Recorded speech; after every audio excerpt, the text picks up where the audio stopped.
Hello everyone. In this opportunity, we'll once again discuss the continuously evolving information surrounding some very interesting future characters. As usual, all the information shared here comes from credible sources. Okay.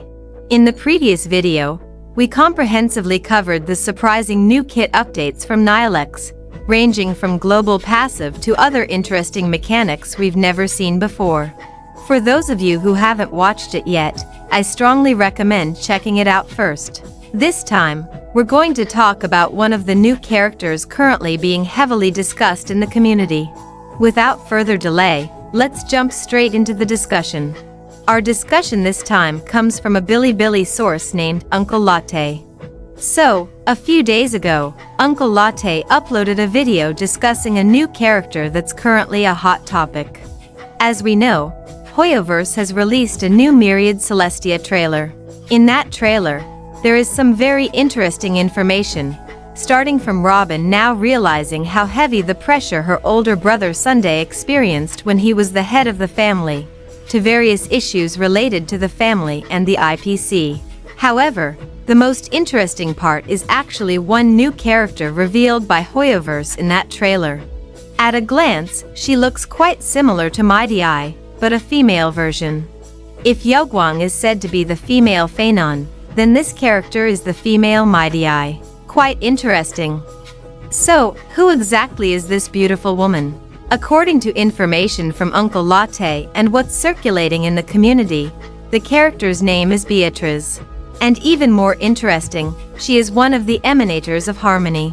Looking at her model, of course many people assume she will become a playable character. And indeed, her model looks incredibly detailed, and it would be a shame if she weren't playable. That said, her current status is still limited to appearing in the trailer. There's not even an NPC model of her in-game yet. However, Uncle Latte revealed some interesting information, and there are a few points I managed to note down. Let's start with the first point. According to Uncle Latte, even though Beatriz's design is very detailed and already looks like a character with strong potential to be playable, based on the information we currently have, this high-ranking family member is actually more likely to become a boss in the future. So according to Uncle Latte, rather than being playable, Beatriz will instead become a boss character that will fight later. Interestingly, Uncle Latte also said that ever since the Trailblaze mission in version 3.7 last year, Blissful Ball Beatriz and the family she represents seem to have already been involved in the war against destruction that threatens the entire universe. And that is the reason why Robin, who comes from a branch of the family, had to disguise herself in order to personally provide humanitarian aid to the soldiers on the front lines and the victims of the disasters. Additionally, in the version 3.8 mission that takes us back to Penacony, we also learn that Harmony is actually the mastermind behind the spread of Stellaron across the galaxy. Everyone thought it was caused by destruction, because the phenomenon always arrived together with various disasters and calamities. But it turns out it originated from a completely unexpected aeon. And if we go even further back, in the Trailblaze mission of version 2.7 2 years ago, Sunday had also warned Welt before boarding the Astral Express that the main family might eventually become one of the most dangerous enemies of the Astral Express. Mr. Gopher would once told me that everything the Intelligentsia Guild is doing now is so that we don't repeat the same mistakes. Thinking about it, the family from the Montour system must have some connection to all of this. The family has never had only one side. They can be the most reliable allies of the Astral Express, but they can also become the most terrifying enemies. Now let's move on to the second point. Let's take another look at the model of Blissful Ball Beatriz. You'll notice that when it comes to her design, she not only incorporates a ton of dangerous scorpion elements, but even her androgynous mixed voice sounds remarkably similar to the voice of the Stellaron that once manipulated Cocolia. May you live up to the family's great expectations.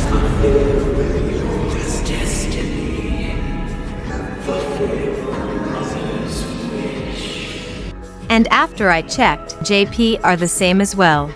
Though this might just be pure speculation, it's also possible that Beatriz's voice is still censored, or that this really is her actual voice. Well, it's still unclear. Then the third and final point. This one is related to the Stellaron.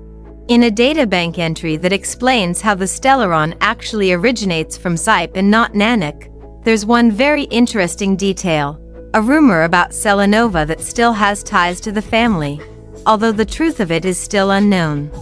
If that rumor is true, it would mean that even though Selenova has already become an emanator of destruction, she still has a connection to the family, possibly a high-ranking family member, which would point to Beatriz.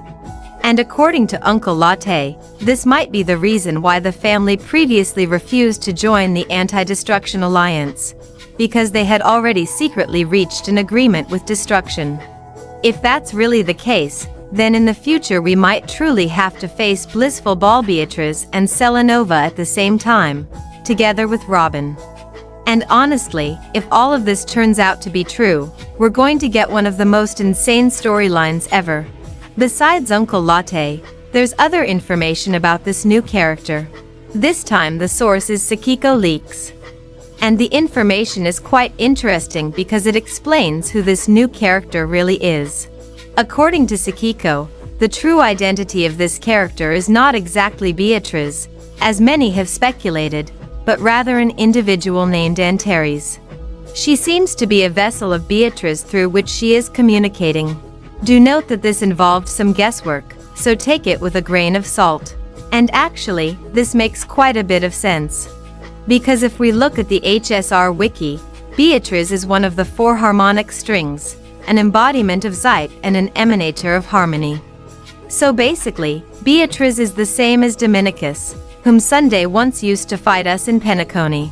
If the vessel of Dominicus was Sunday, then Beatriz also has a vessel, and that is Antares, the girl we saw. There's also a unique fact. Antares is the brightest star in the constellation of Scorpius. And if we look at this character's model, we can clearly see a scorpion tattoo on her right leg. What's even more interesting is that, according to Sakiko Leaks, the name Antares appears when Robin speaks with an NPC of that name. It was found in a new 4.5 quest. So the name Antares really does exist, and it's very likely that it is her actual name. In other words, Antares is the vessel of Beatriz, the merrymaker of the blissful ball. What do you all think about all this information? Personally, I'm quite interested if she really becomes a boss that will fight together with Selenova. Feel free to share your opinions and theories in the comments. I'm always looking forward to interesting discussions from all of you. Alright, that brings us to the end of our discussion for this time. Thank you so much for your time and attention in watching this video until the end. Don't forget to share this video with your fellow Honkai starrail players so they don't miss out on this latest information. Your support through likes and subscribes means a lot for the growth of this channel so we can continue bringing you informative content going forward. Thank you for watching, and see you in the next discussion.